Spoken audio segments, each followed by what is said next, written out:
Shalom, salam damai, berkah dalam.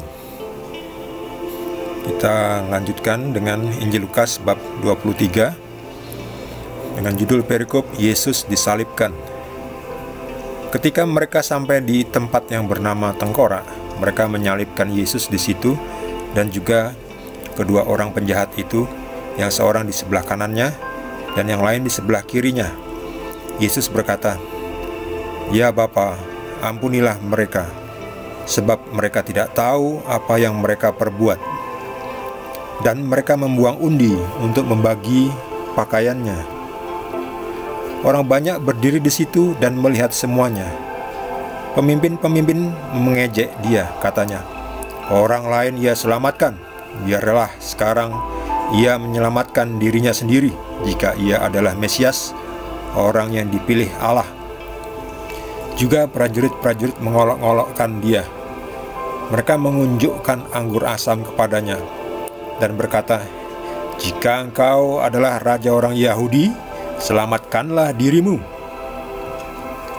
Ada juga tulisan di atas kepalanya, "Inilah raja orang Yahudi."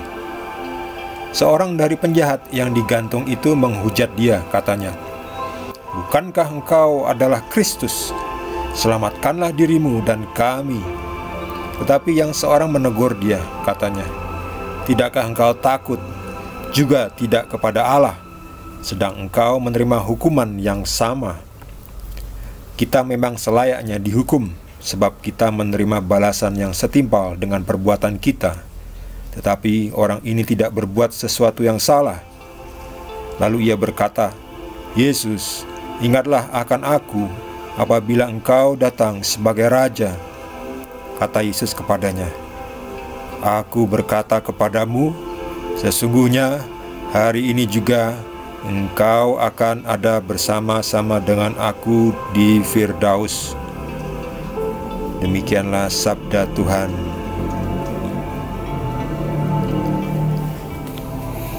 Yang perlu kita garis bawahi, di sini Yesus mengatakan, "Bapa, ampunilah mereka, sebab mereka tidak tahu apa yang mereka perbuat."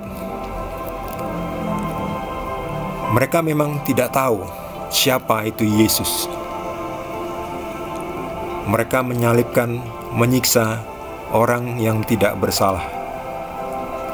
Dan tidak hanya tidak bersalah, ia adalah Tuhan. Mereka menyalibkan Tuhan. Mereka tidak sadar betapa besar dosa itu. Karena itu Yesus mengatakan, "Bapa, ampunilah mereka, karena mereka tidak tahu apa yang mereka perbuat." Yesus diolok-olok karena orang-orang ini, mereka semua ini tidak kenal siapa Yesus. Mereka malah mencobai dia. "Orang lain ia selamatkan, biarlah sekarang ia menyelamatkan dirinya sendiri jika ia adalah Mesias, orang yang dipilih Allah." Jadi mereka ini mencobai Yesus. Bahkan serdadu mengunjukkan anggur asam.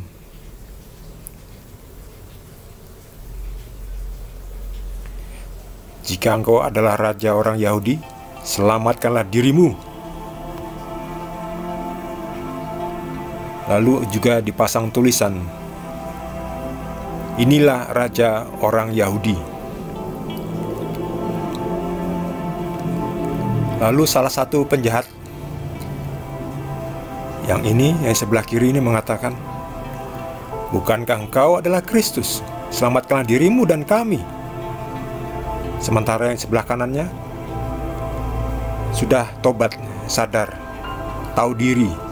"Tidakkah engkau takut juga tidak kepada Allah, sedang engkau menerima hukuman yang sama?"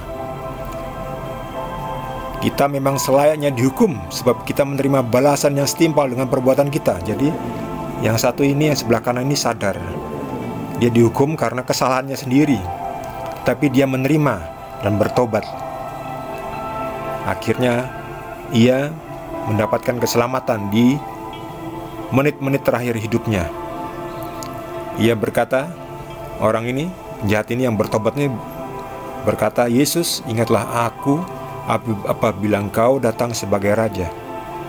Dan Yesus melihat pertobatan orang ini ya, di saat-saat terakhir ya, bertobat. "Aku berkata kepadamu, sesungguhnya hari ini juga engkau dan akan ada bersama-sama dengan aku di dalam Firdaus." Detik terakhir, menit terakhir, sudah dihukum masih tidak juga sadar ya. Yang satunya sadar. Ini juga bisa untuk menjadi contoh bagi kita bahwa ya, di dunia ini juga ada orang yang detik-detik terakhir itu masih tidak mau sadar. Sementara ada yang sadar, tetapi jangan menunggu sampai menit terakhir, sebab belum tentu akan ada pertobatan di menit-menit terakhir.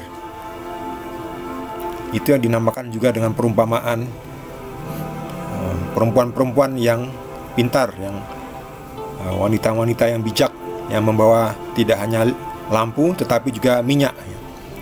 Perempuan yang bodoh, para perempuan yang bodoh itu membawa hanya lampu, tidak membawa minyak cadangan.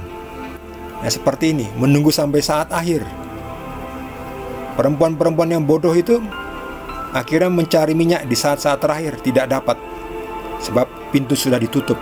Demikian juga orang ini ya, di saat-saat terakhir dia tidak bisa bertobatnya, karena dia tidak melakukan usaha untuk memikul salibnya dia sendiri ya, tidak menerima keadaannya dan bertobat. Sementara yang satu ini menerima keadaannya dan bertobat, mengakui kesalahannya, minta ampun, menerima penghukumannya di dunia ini dengan ikhlas, akhirnya mendapatkan keselamatan. "Aku berkata kepadamu, sesungguhnya hari ini juga engkau akan ada bersama-sama dengan aku di Firdaus."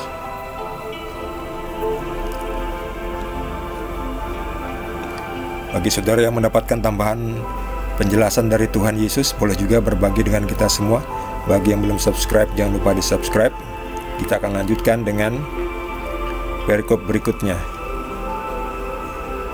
Terima kasih. Tuhan Yesus berkati kita semua.